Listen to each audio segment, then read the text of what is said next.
पोटातील जंत कसे घालवायचे? पोटातील जंत सामान्य आहेत. लहान मुलांपासून ते मोठ्यांपर्यंत ही समस्या भेडसावत आहे.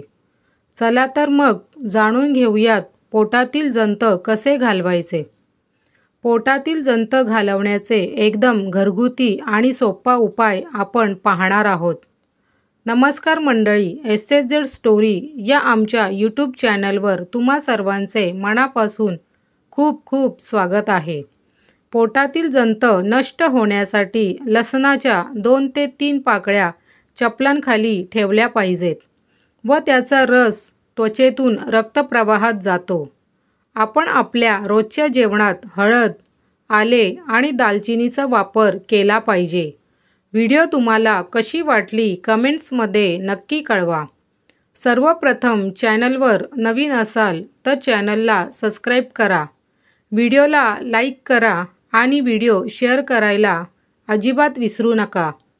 बेल आयकॉन ऑल प्रेस करा म्हणजे येणाऱ्या व्हिडिओचे नोटिफिकेशन तुम्हाला मिळतील. भेटूयात पुन्हा अशाच एक नवीन व्हिडिओसोबत. धन्यवाद.